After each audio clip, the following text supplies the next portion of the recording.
much.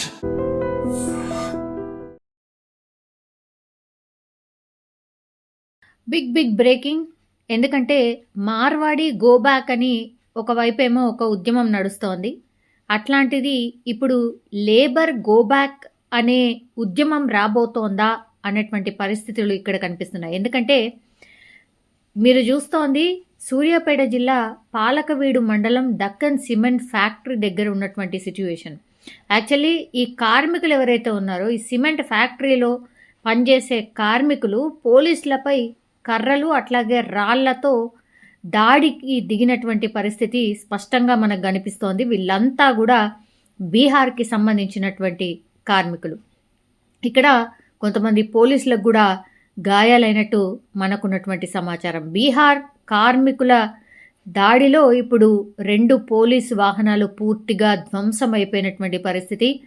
Deccan సిమెంట్లో పనిచేస్తున్నటువంటి ఫ్యాక్టరీలో ఎవరైతే ఈ కార్మికులందరూ పనిచేస్తున్నారో వాళ్ళ దాంట్లో ఒక కార్మికుడు నిన్న జరిగినటువంటి ఇన్సిడెంట్ ఇది. నిన్న గాయాల పాలయ్యాడు.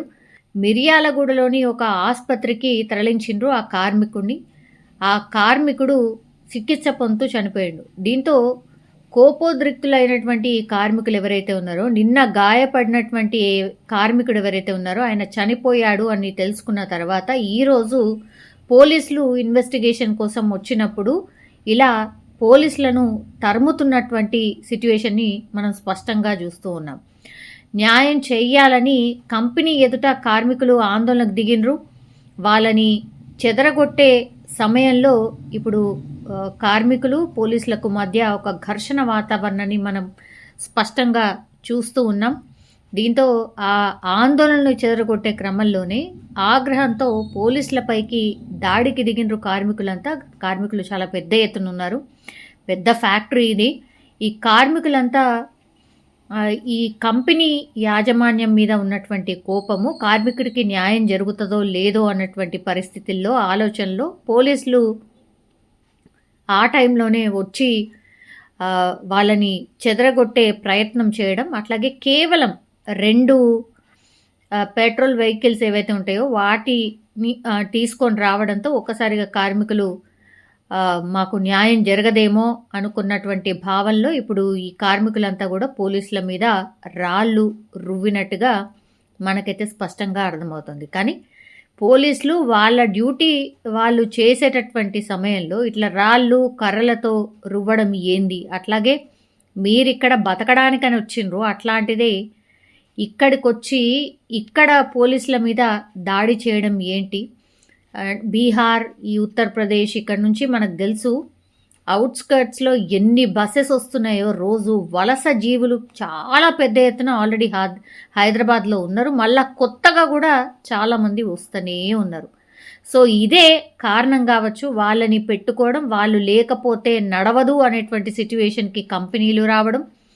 మరి తెలంగాణకు సంబంధించిన కార్మికులు ఎవరైతే ఉంటారో వాళ్ళకు కూడా ఉపాధి కరువైంది అనేటువంటిది కూడా చాలా టైమ్స్ ఆందోళన వ్యక్తం చేశారు. వాళ్ళు కూడా చాలాసార్లు ధర్నా కూడా చేసినటువంటి పరిస్థితి. అయినా సరే ఇట్లా మిగతా రాష్ట్రాల నుంచి ఇక్కడికి వచ్చి బతికే వాళ్ళ సంఖ్య చాలా చాలా పెద్దగా ఉంది. ఎందుకంటే వాళ్ళు ఎక్కడంటే అక్కడ ఉండిపోతారు. ఇప్పుడు కంపెనీ ఏదైతే ఉన్నదో ఈ సిమెంట్ ఫ్యాక్టరీకి సంబంధించి ఈ కంపెనీలోనే వాళ్ళకి అక్కడే ఈ రేకుల షెడ్ లాంటివి వేసేస్తారు. వాళ్ళు అక్కడే ఉంటారు, అక్కడే పనిచేస్తారు, ఫాస్ట్గా చేస్తారు, చాలా తక్కువ డబ్బులలో చేస్తారు. అట్లాగే ఎటూ వెళ్ళరు.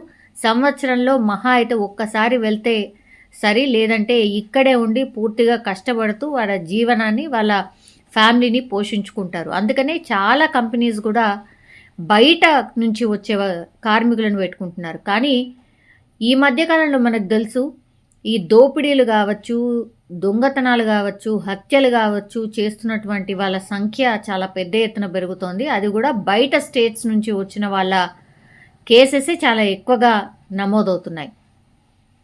సో ఇప్పుడు ఈ ఇన్సిడెంట్ ద్వారా మరో అతిపెద్ద ప్రశ్న ఇప్పుడు ఏమొస్తోంది అంటే, ఉపాధి పొందే దగ్గర ఇప్పుడు ఈ కార్మికుల సంఖ్య ఎక్కువ అవ్వడమే కాదు, ఇప్పుడు వాళ్ళు వచ్చి ఇక్కడున్నటువంటి పోలీసుల మీదనే లా అండ్ ఆర్డర్ని సవాల్ విసురుతున్నారా అనేటువంటిది పెద్ద ఎత్తున చర్చ అయితే నడుస్తోంది. సో అదర్ స్టేట్స్కి సంబంధించిన లేబర్ ఎవరైతే వచ్చిరో వాళ్ళందరూ కూడా గో బ్యాక్, అంటే మీ స్వస్థలాలకు మీరు వెళ్ళిపోండి అనేటువంటి మూమెంట్ ఏమైనా రాబోతోందా అనేటువంటి చర్చ పెద్ద ఎత్తున ఇప్పుడైతే నడుస్తోంది.